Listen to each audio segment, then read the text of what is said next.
कैसे हो आप सब लोग। आई होप आप सब अच्छे होंगे और मैं भी बहुत अच्छी हूँ। तो स्वागत है आप सभी का मेरे यूट्यूब चैनल पे। और आज मैं बात करने वाली हूँ पीसीओडी या पीसीओएस पे। तो मैं खुद एक पीसीओडी पेशेंट हूँ, तो इसीलिए ये जो मेरा वीडियो है वो पीसीओडी पेशेंट्स के लिए है, क्योंकि मैं भी खुद पीसीओडी से जूझ रही हूँ। तो ये वीडियो मोस्टली महिलाओं के लिए ही है, क्योंकि पीसीओडी की जो समस्या है वो महिलाओं में ही पाई जाती है। और इसमें जो होता है, पीसीओडी कोई बीमारी नहीं है, ये लाइफ स्टाइल का डिसऑर्डर है जो हमारे आजकल के खान पान में हमारी जो जीवन शैली है और उसकी वजह से जो हुआ है, जो हम लोग डिप्रेशन में जाते हैं या टेंशन लेते हैं, इस वजह से ये जो हमें बीमारी हो जाती है। तो पीसीओडी के बारे में या पीसीओएस के बारे में आप सबको पता ही होगा, और जिनको नहीं पता वो गूगल कर सकते हैं, क्योंकि उसके बारे में बता के मैं ज़्यादा टाइम वेस्ट नहीं करना चाहती, क्योंकि उस पर ऑलरेडी बहुत सारी वीडियोज़ है कि पीसीओएस, और मैं एक डॉक्टर भी नहीं हूँ। पीसीओडी और पीसीओएस के बारे में डॉक्टर बहुत अच्छे से, बहुत सारे डॉक्टर हैं जो आप भी सर्च मार सकते हैं, तो उसके बारे में बहुत अच्छे से एक्सप्लेन, बहुत सारी वीडियो है जिनमें वो एक्सप्लेन कर चुके हैं, और उसमें डाइट वगैरह हर चीज़ है। तो आज मैं आप लोगों के साथ अपना एक्सपीरियंस और अपनी जर्नी स्टार्ट कर रही हूँ, और उसके बारे में बता रही हूँ कि मेरे को कैसे पता चला कि मुझे पीसीओडी है और मैंने उसको क्योर कैसे कर रही हूँ। मुझे आज से 6 महीने पहले पीसीओडी के बारे में पता चला, क्योंकि 2018 में मैंने जब अल्ट्रासाउंड किया था तो तब मेरे को कोई दिक्कत नहीं थी, कोई प्रॉब्लम नहीं थी। लेकिन अभी जब मेरे को कुछ सिम्टम्स लग रहे थे, क्योंकि मेरे को पीसीओडी के बारे में नेट से, गूगल से काफ़ी जानकारी मेरे को पता थी, तो उसके कुछ सिम्टम्स मेरे को लग रहे थे, तो मैं गायनी के पास गई और वही जो मुझे डाउट था वही हुआ। तो उसमें मेरा जो सिम्टम था, मुझे फैट का, मतलब बेली फैट का और वेट गेन हो रहा था मेरा।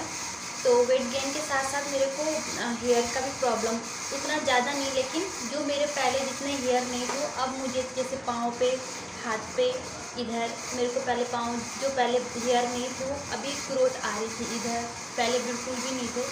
तो मुझे लग गया था कि ये पीसीओडी के सिम्टम्स में से एक है। और जो मेजर प्रॉब्लम है वो होती है पीरियड की।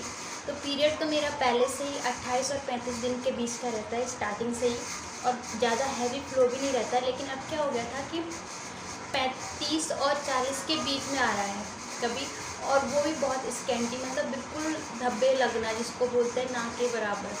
तो ये 1 या 2 महीने हुआ। तो मैं पहले मेरा जो पीरियड था वैसे आ रहा था, लेकिन 2-3 महीने मेरे को लगा कुछ दिक्कत है। तो फिर मैं गायनी के पास गई, और गायनी भी मैं एलोपैथिक नहीं गई, मैं आयुर्वेदिक गई, क्योंकि मैं आयुर्वेद में बिलीव करती हूँ और मैं ज़्यादा दवाइयों पे भी बिलीव नहीं करती हूँ।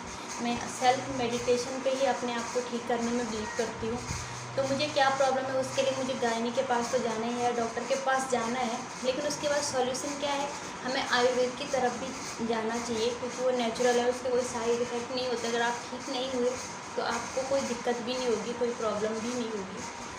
तो मैंने आयुर्वेद के डॉक्टर इधर ढूंढे, और उन्होंने ही मेरे को अल्ट्रासाउंड के लिए बोला, और पीसीओडी मेरा डायग्नोस्ट हुआ। तो उसके बाद उन्होंने मुझे दवाई दी, मैंने 3 महीने तक खाई। और दवाई ऐसा नहीं, उससे मुझे 1 ही महीने में, जो आयुर्वेदिक की मैंने दवाई खाई तो मुझे 1 ही महीने में रिजल्ट आ गया था। मेरे जो पीरियड थे वो खुल के आने लग गई थी, मतलब ठीक हो गया था साइकिल। लेकिन फिर मैंने सोचा कि दवाई खा के भी मैं कब तक अपने आप को ठीक करूँगी, चाहे आयुर्वेदिक हो या कोई सी भी। तो डॉक्टर ने मुझे जो रूटीन बताया था, मैं वो रूटीन फॉलो करने लग गई, और वही रूटीन अभी तक फॉलो करती हूँ। और मेरा, क्योंकि मेरे को ये प्रॉब्लम इसलिए हुई क्योंकि मेरा लाइफ स्टाइल बहुत ख़राब हो चुका था, बहुत बिगड़ चुका था। क्योंकि मेरे हस्बैंड जो है वो रात को बहुत लेट आते हैं, 12-1 बजे, और फिर मैं भी जब वो आते हैं उसके बाद ही सोती थी, और सुबह आराम से उठती थी 10 या 11 बजे। तो मेरा जो ब्रेकफास्ट था वो भी लेट होता था। तो खाने का कोई शेड्यूल नहीं था, उठने और सोने का मेरा बिल्कुल शेड्यूल नहीं था। ये मैंने यहाँ पर देखा। इससे पहले मैं स्टूडेंट रही हूँ, तब भी मैं घर से बाहर रही हूँ, लेकिन खाना टाइम टू टाइम होता था, चाहे कुछ भी खा लो। लेकिन यहाँ पे क्या हो गया था कि मैं लापरवाह हो गई थी।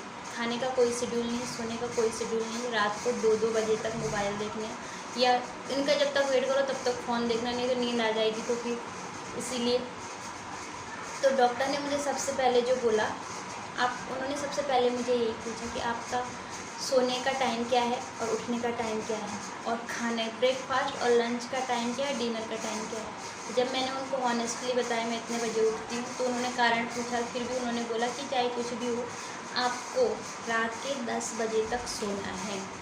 ज़्यादा से ज़्यादा मैक्सिमम तो 11 बजे, नहीं तो 10 बजे आपको सोना है। और सुबह 7 बजे से पहले आपको उठना है, यानी कि 7 बजे तक, 8 बजे तक आपका नाश्ता हो जाना चाहिए। तो जब टाइम से उठोगे नाश्ता भी तभी करोगे। तो उसके बाद नाश्ता अगर उन्होंने भी बोला कि 7-8 बजे आपको नाश्ता करना है, 1 बजे आपका लंच हो जाना चाहिए और 6 से 7 के बीच में आपका डिनर हो जाना चाहिए। 7 बजे के बाद मील नहीं लेना है।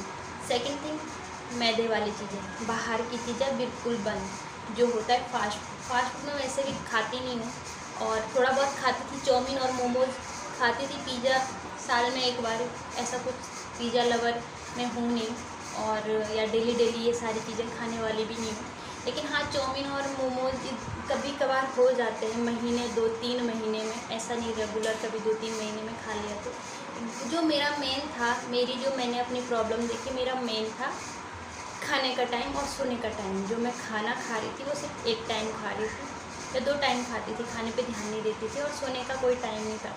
12, 1, 2, 3 भी बज जाते थे कभी कभी सीरीज़ देखते हुए नेटफ्लिक्स पे।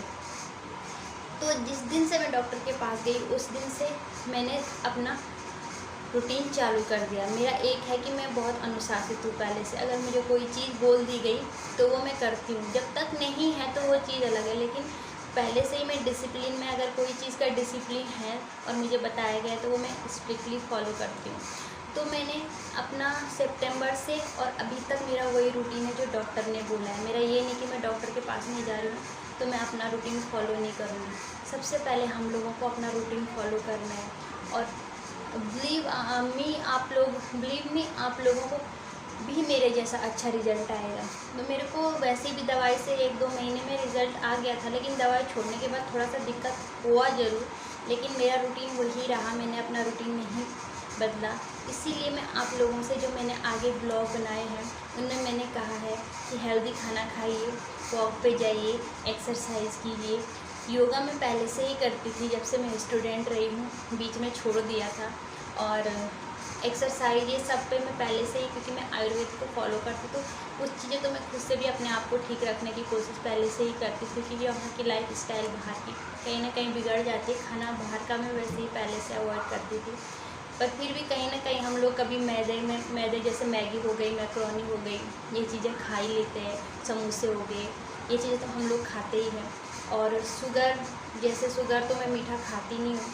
तो रूल है, देखो मैं आपको बताती हूँ, कुछ भी नहीं करना है। ऑयली नहीं खाना है, मैदे वाली चीज़ नहीं खानी है, बाहर का बिल्कुल नहीं खाना है। कभी कभार आपको क्रेविंग होती है तो महीने में एक बार चीट डे रख सकते हो आप, महीने में एक बार, वीकली नहीं, महीने में एक बार स्टिक बनना पड़ेगा।